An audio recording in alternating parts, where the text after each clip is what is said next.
झालं, नामदेवरायांचं लग्न जमत नव्हतं. कोणाचं? नामदेवरायांचं लग्न जमत नव्हतं. का जमत नव्हतं तुम्ही म्हणाल? त्याचं कारण कामधंदाच काही करत नव्हते. काय कामधंदा आहे? दिवसभर रात्रभर एकच ध्यान, ते म्हणजे देवाचं नामचिंतन. आणि नामचिंतन करणार. आणि मला सांगा बरं, खरं सांगा तुम्ही, वारकऱ्याच्या घरामध्ये माळकऱ्याच्या घरामध्ये आपण पोरी देतो का? नाही म्हणताय कुशाल? वारकऱ्याच्या घरामध्ये माळकऱ्याच्या घरामध्ये चांगल्या घरामध्ये आपण मुली देतो का? नाही. आपल्याला पाहिजेत फक्त बंगला. मुलाला आता बघा, सगळ्यांच्या अपेक्षा तर एवढे वाढलेत आहेत. बंगला असावा, नोकरी असावी, गावाकडे शेती असावी. पण आमची मुलगी शेतामध्ये काम करणार म्हणजे गुंट्याने इकायला पाहिजेत का? माझा आवाज पाठीमागे येतोय का? जमीन आपल्याला गुंट्याने विकायला पाहिजे का? नाही. परंतु आपल्या अपेक्षा एवढे वाढलेत आहेत. आणि अशा पद्धतीने नामदेवरायांचं लग्न जमत नव्हतं. नामदेवरायांना प्रश्नचिन्ह पडला. प्रश्न निर्माण झाला की आता लग्न जमत नाही. नामदेवरायांचे वडील दामाजी पंत देवाकडे गेले. देवाला बोलून घेतलं, देवा, तुझी भक्ती जर का अखंड चालू ठेवायची असेल तर हा वंश कुठेतरी पुढे वाढला पाहिजे. आणि वंश वाढण्यासाठी नामदेवरायांचं लग्न झालं पाहिजे. काहीतरी करा देवा. देव म्हणले, आतापर्यंत सगळे मधले मार्ग मीच काढले ते, अजिबात घाबरू नका. ह्याच्यातून काही ना काही मार्ग काढणार मी. काय केलंय देवाने ऐका. आता तो चतुरा, तो शिरोमणी, गुण लावण्याची खाणी, तो काय कुणाला सापडणार आहे का? देव म्हणले, मी लग्न जमवतो. कुणाचं? नामदेवरायांचं लग्न जमत नव्हतं महाराज. नामदेवरायांचं लग्न देवाने जमवायचं ठरवलं. नामदेवरायांचं लग्न का जमत नव्हतं? त्याचं दुसरं पण कारण होतं. जवळचीच माणसं फुटणारी होती. म्हणजे पंढरपुरात जर का स्थळ आलं, आजूबाजूच्या गावचं जर का एखादं स्थळ आलं, बघा तुम्ही, ही मोडणारी मंडळी जी असतात का, लग्न मोडणारी मंडळी, पाराव बसणारी, लग्न मोडणारी, कुटाळक्या करणारी, ही गँग ठरलेली गँग असते. लग्न जमवणारी तीच असतात आणि मोडणारी पण. सगळ्यात मोठं पातक आहे ते. लग्न मोडणं हे पातक आहे. परंतु ह्यांना काम काय असते दुसरे तेव्हा? बघा तुम्ही, एखादं स्थळ येऊ द्या, स्थळ येऊन गेलं, स्थळ आल्याच्या नंतर दुसऱ्या तिसऱ्या दिवशी स्वतः होऊन जाणार, जय हरी. बोलावलंय का कुणी? नाही. कुणाच्या इथं? त्या मुलीच्या दारामध्ये मुलीच्या वडिलांना म्हणणार, जय हरी. म्हणले, जय हरी, तुम्ही तर आमक्याचे शेजारी नाव? हो, आम्ही त्यांचे शेजारी आहोत. आणि आम्हाला कळलं की तुमची मुलगी आज त्या घरामध्ये देतायत. हो, देतोय, काय अडचण आहे का? पण पिन कशी हाणतात सांग? नाही म्हणले, सगळं चांगलंय, पण काय आला मधी? पण आला म्हणून सगळं अख्खं लग्न पण म्हणल्यावरती म्हणले नेमकं काय? तसं नामदेवरायांचं लग्न जमत नव्हतं. नामदेवरायांचं लग्न जमत नव्हतं. शेजारी, आसपासची, जवळची, कुटाळ करणारी, काड्या करणारी, पिना टोचवणारी, ही लग्न जमवून देत नव्हते नामदेवरायांचं. मोठ्याच्या हातामध्ये कारभार सोपवला, लग्न जमवायचे. पांडुरंग परमात्म्याकडे ही जबाबदारी सोपवली. पांडुरंग परमात्मा म्हणले, मी जमवतो लग्न. आणि ज्या वेळेस, आता सगळ्यांना न्याय माहिती, जवळची मुलगी जर का पसंत नसेल किंवा जवळ जर का लग्न जमत नसेल तर माणसं काय करतात? नांदेड, उस्मानाबाद, लातूर, पैसे देऊ. बोला ना तुम्ही, मी काय नवीन आहे का? येऊ का तिकडं? काय करतात? नांदेड. बघा तुम्ही, बाहेरच्या मुली आणण्याचा प्रयत्न करतात. मग ते भले पैसे देऊन असू द्या, कसे असू द्या, परंतु जवळ जर का लग्न जमत नसेल, माझा भाऊ समजून घ्या, जवळला जर का लग्न जमत नसेल तर बाहेरच्या मुली आणण्याचा प्रयत्न करतात. तशा पद्धतीने देवाने, पांडुरंग परमात्म्याने डोकं चालवलं. म्हणजे आता काय करायचं? लांबचा पर्याय निवडला पाहिजेत. भगवान पंढरीश पांडुरंग परमात्म्याने बायोडाटा काढला. सगळ्यांच्या आधार कार्ड त्याच्या हातामध्ये आहेत, मायबाप. मला सांगा, अनेक माणसं अशी आहेत, एकसारखे दिसतात, परंतु कुणाचा अंगठा मॅच होतो का एकमेकाला? नाही. मग हा तर करतुम अन्यथा करतुम पंढरीश पांडुरंग परमात्मा आहे, ज्याने हे विश्व निर्माण केले, ज्याच्या सत्तेमुळे हे विश्व चालतंय. त्याने निर्णय घेतला, मी जमवतो म्हणले लग्न. मग जमवायला निघाले. बिदरचा बादशाह, त्यांना समजलं राजाई माता जे आहेत, ज्यांचा विवाह नामदेव महाराजांसोबत झालाय बिदरला, एवढ्या लांबचं कसं काय? आता देव चतुर आहे, त्याला समजलं. नामदेवरायांनी आणि ह्या ज्या रेशम गाठी ज्या असतात लग्नाच्या, त्या रेशम गाठी वरूनच देवाने बांधलेल्या असतात म्हणा की हो, बरोबर आहे ना? वरूनच बांधलेले असतात. मग ह्या पद्धतीने देवाने नामदेवरायांचं लग्न ठरवायचं मनामध्ये घेतलं आणि देव बिदरच्या बादशाहाकडे गेले. ऐका, प्रसंग लक्षात घ्या. बिदरच्या बादशाहाकडे गेले, दरवाजा वाजवल्यावरती आतमध्ये बोलून घेतलं. कोण? प्रश्न केला. कुठून आलात? काय काम काढलं, परंतु लग्न जमवाय जाताना देवानी चतुरता केली होती. लग्न जमवाय जाताना भिकाऱ्यावणी गेल्यावरती लग्न जमणार आहे का? मध्यस्थीत जर का भिकारी असेल लग्न जमवाय जाताना, लग्न जमन का? माझा पंढरीश पांडुरंग परमात्म्याने घोंगडी घेतली एक, घोंगडीला 14 हिरे लावलेत. काय लावले?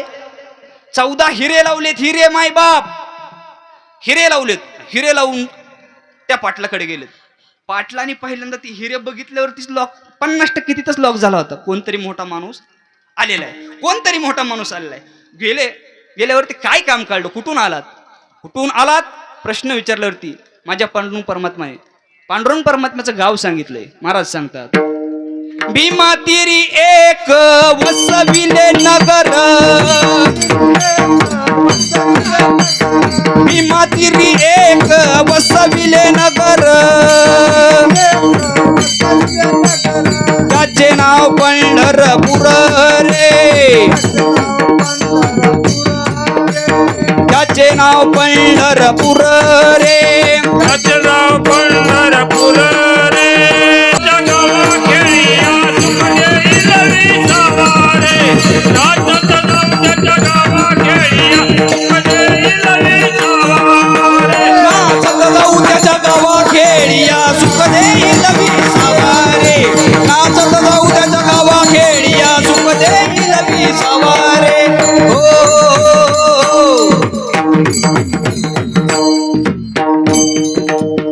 वा, गाव सांगितले. कोणतं गाव आहे? भीमा तिरी एक वसविले नगर, त्याचे नाव पंढरपूर रे. पंढरपूरचे म्हणले. काय नाव आहे? पांडबा. पांडुरंग आहे म्हणले. पांडुरंग आहे. काय काम काढलं? काम काय नाही दुसरं, माझा भाचा आहे म्हणले. भाच्याचं लग्न जमवायचंय. बऱ्याच भाच्यांची लग्न मामांनी जमवले. तर मामा असाव तर तसा, मामांनी म्हणले मी माझा भाचा आहे म्हणले, माझ्या भाच्याचं लग्न जमवायचंय. भाच्याचं लग्न जमवायचंय. बिदारच्या बादशाने विचार केला, मामात जर का एवढा 14 हिरेवाला असेल, जावाई कसा असेल.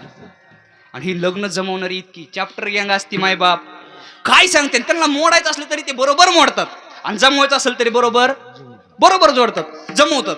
एक जणांनी काय केलं ऐका. एका मुलाचा एक डोळा नव्हता, एक हात नव्हता आणि एक पाय नव्हता. तिन्ही गोष्टी नाही एका बाजूनी. म्हणजे तो काय होता? अर्धांग वायू झालेला. एक बाजू काहीच नव्हती, त्याला दिसत नव्हतं. एका हाताने पायी नव्हते, एक पाय नव्हता आणि एक हात नव्हता. पण लग्न जमवणारा चॅप्टर होता. लय पोरी बघितल्या होत्या त्याने मरणाच्या, पण लग्न जमत नव्हतं. आता चांगलेल्या पोरी भेटत नाहीत, हे आंधळ्या पांगळ्याला भेटतात का?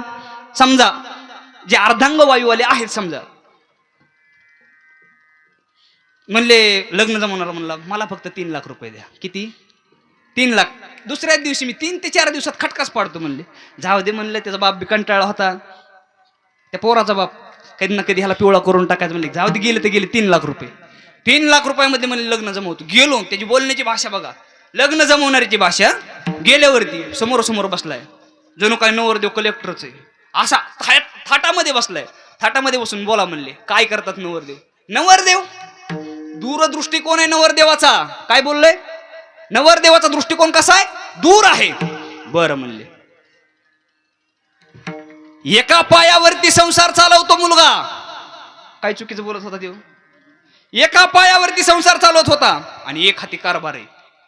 कारभार बघणारा दुसरा तिसरा कोण नाही. एक हाती कारभार आहे, दूरदृष्टिकोन आहे, आणि एका पायावरती संसार चालवतो, प्रपंच चालवतो. 3 दिवसामध्ये लग्न जमलं. लग्न जमल्यावरती मायबाप ज्यावेळेस लग्नाला म्हणले बोलवा नवरदेवाला समोर बोलवा म्हणले. ह्यांनी तर पहिला मोबाईल बंद केला. जेव्हा लग्न जमणार तो म्हणला आधी जमल्या म्हणला मला तुम्ही पैसे आधी जायच्या आधी मला निम्मा ऍडव्हान्स, गेल्यावरती मला सगळे पैसे द्यायचे. त्यांनी त्याचे पैसे घेतले, जी मोबाईल बंद केला, निघून गेल्यावरती काय अवस्था झाली असेल मायबाप. म्हणजे हे लग्न जमवणार आहे. कुणाचं लग्न जमवते आणि कुणाचं मोडते नाही सांगता येत नाही. अशा पद्धतीने माझे पांडुरंग परमात्मा नामदेवराय यांचं लग्न जमवायला गेलेले आहेत. आणि लग्न जमवत असताना म्हणले आमचा भाचा आहे, भाच्याचं लग्न जमवायचंय, यासाठी तुमच्या दारामध्ये आलोय. भाच्याचं लग्न जमवायचंय. दुसरा तिसरा विचार केला नाही बादशाने. लग्न झाले.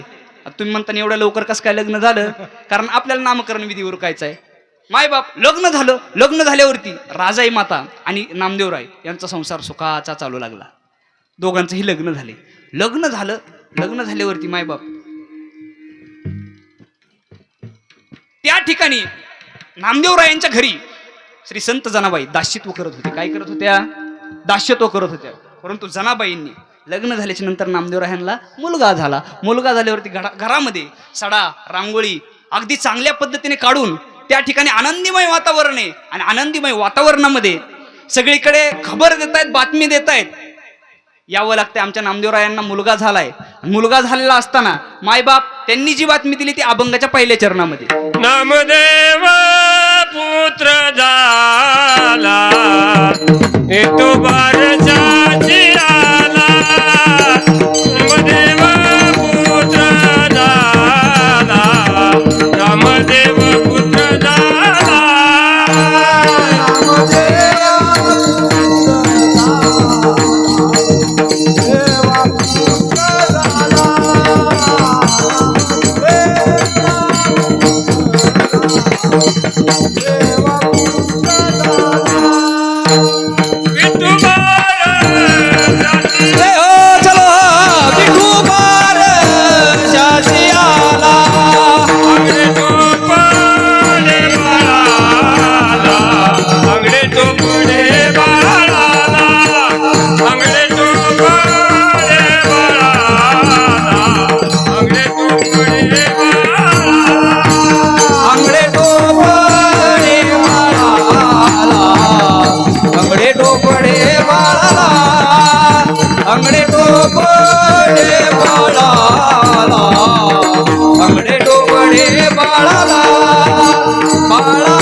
नामदेवा पुत्र झाला विठोबा रशाशी आला.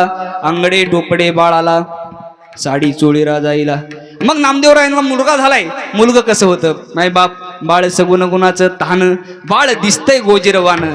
काय सांगता, कारण जसं भगवान श्रीकृष्णाचा अवतार आहे तशा पद्धतीने नामदेवरायांच्या पोटी अवतार घेतलाय. तशाच पद्धतीने आज आमच्या दादाच्या पोटीही बाळाने अवतार घेतलेला आहे. बाळ सगुण गुणाचं तान, किती छान दिसतंय बाळ.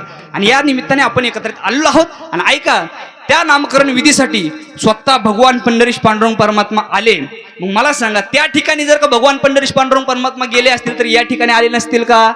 यासाठी कीर्तनाचं त्याचं कारण एवढे, जेथे कीर्तनाची जागा तेथे पांडुरंग उभा.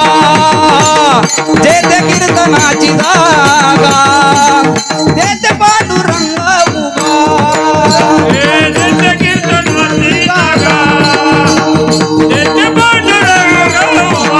जेथे कीर्तनाची जागा तेथे पांडुरंग उभा.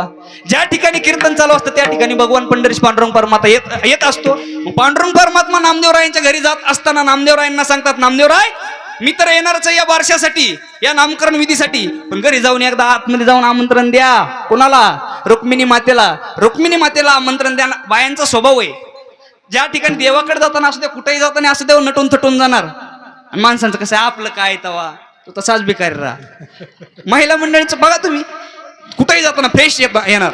तशा पद्धतीने म्हणले आतमध्ये जाऊन तुम्ही सांगा. म्हणले मला तर ही खबर आली, रुक्मिणी आई साहेब म्हणतात माझ्यापर्यंत ही खबर आलेली, मी पण येणार आहे. मग परत येत असताना त्यांनी काय आणले अभंगाच्या दुसऱ्या चरणात सांगतात, अंगडे टोपडे बाळाला, साडी चोळी राजाईला. राजाई मातेला म्हणजे बाळाच्या आईला साडी चोळी आणलेली. जशी आज आत्या लोकांनी बाळाच्या आईला साडी चोळी आणली, बाळाला आंगड टोपडं आणलेले, त्या पद्धतीने राजाई मातेला साडी चोळी आंगड टोपडं हे बाळाला आणलेले. मायबाप हे आणत असताना नंतर रुक्मिणी मातेला सांगितलंय, रुक्मिणी माते आता तुम्ही आलेलाच आहात, मग नाव ठेवण्याचा अधिकार आत्याचा असतो. कोणाचा असतो? आत्याचा असतो. पण आत्याच जर का उशिरा आलीस तर मग कीर्तन चालू करावं लागतं. त्यामुळे आत्याचा अधिकार असतो. परंतु त्या ठिकाणी जनाबाई महाराज म्हणतात, रुक्मिणी तुम्हीच आता या ठिकाणी आमचे मायबाप आहात, परंतु नाव तुम्हीच ठेवा. काय नाव ठेवायचं? नाव ठेवत असताना ते नाव ठेवलंय, जीवीच्या जीवना नाव ठेवी नारायणा. जीवीच्या जीवना म्हणजे भगवान पंढरीश पांडुरंग परमात्म्याचा अवतार असल्यासारखा नारायण महाराजांचा अवतार आहे. नारायण महाराजांचं जर का कार्य बघायचं झालं, ज्ञानेश्वर महाराज ज्यावेळेस समाधी घेतात त्या समाधीवरती पुष्प रांगोळी करण्याचं काम माझ्या नारायण महाराजांनी केलेले मायबाप. खूप मोठा अधिकारात असणारे संत आहेत. मग त्या बाळाचं नाव नारायण ठेवलंय. आणि उर्वरित चरणाचा भाग आपण भजनानंतर पाहू. विठोबा